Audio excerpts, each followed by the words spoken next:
সুজি দিয়ে বেশ অনেক কিছুই কিন্তু বানানো যায়। আর এই সুজি দিয়ে আজকের রেসিপি সুজি আলুর চপ। গরম গরম এই নাস্তাটা খেতে লাগে বেশ মজার। চলুন তাহলে রেসিপিটা শুরু করি।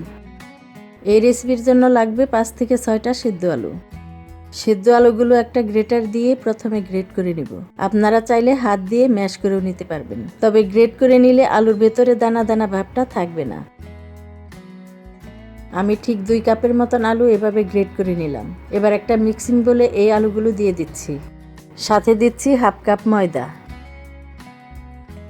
হাফ কাপ কুচি করে কাটা ধনিয়া পাতা, ভাজা জিরা গুঁড়া হাফ চা চামচ, গোলমরিচ গুঁড়া হাফ চা চামচ, আদা গুঁড়া দিচ্ছি হাফ চা চামচ, মরিচ গুঁড়াও দিচ্ছি হাফ চা চামচ।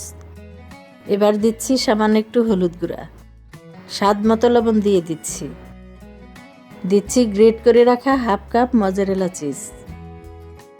2টা ডিমের কুসুম দিয়ে হাত দিয়ে খুব ভালো মতো সব কিছু মিশিয়ে নেবেন।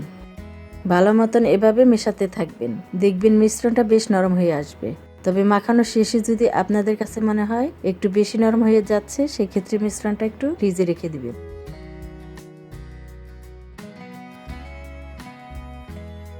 ভালো মতন সব কিছু মাখানো হয়ে গেলে মিশ্রণটা ঠিক এইরকম হবে। এবার একটু তেল নিয়ে হাতে লাগিয়ে নিচ্ছি। পরিমাণ মতো আলুর মিশ্রণ নিয়ে প্রথমে একটা চপের মতন করে বানিয়ে নেবেন। ঠিক এভাবে হাত দিয়ে মাঝে একটু জায়গা করে মাঝে দিয়ে দিচ্ছি কিউব করে কাটা মজারেলা চিজ।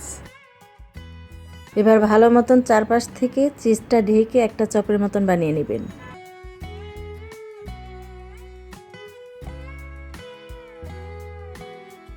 ঠিক একইভাবে বেশ কিছু চপ বানিয়ে নিলাম। এবার একটা বাটিতে নিচ্ছি 1 কাপ ময়দা, আরেকটা বাটিতে নিচ্ছি 2টা ডিমের সাদা অংশ, একটা কাঁটা চামচ দিয়ে একটু ফেটিয়ে নেবেন।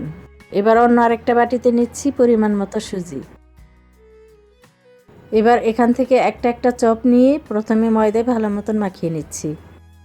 চারপাশ থেকে খুব ভালোভাবে ময়দা লাগিয়ে নেবেন। এবার ময়দায় মাখানো চপ দিয়ে দিচ্ছি ডিমের সাদা অংশে। ভালো মতন ডিম লাগিয়ে দিয়ে দিবেন সুজির বাটিতে।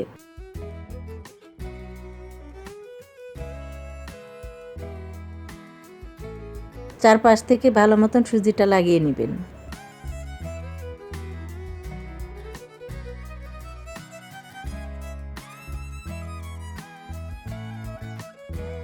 ঠিক একইভাবে সবগুলোতে সুজি লাগিয়ে এবার গরম তেলে ভেজে নেব।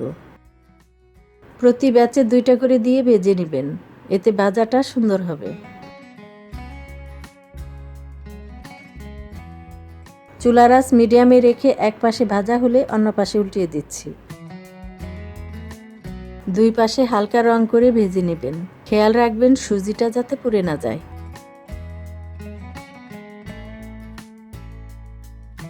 দুই পাশে ভাজা হয়ে আসলে এবার তেল ঝরিয়ে উঠিয়ে নিচ্ছি।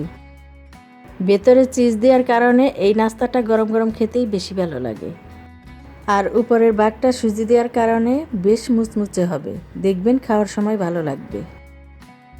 আজকের মতো আপনাদের থেকে বিদায় নিচ্ছি, আবার হয়তো হাজির হব নতুন কোনো একটা রেসিপির সাথে। সবাই ভালো থাকবেন, সুস্থ থাকবেন। আল্লাহ হাফেজ।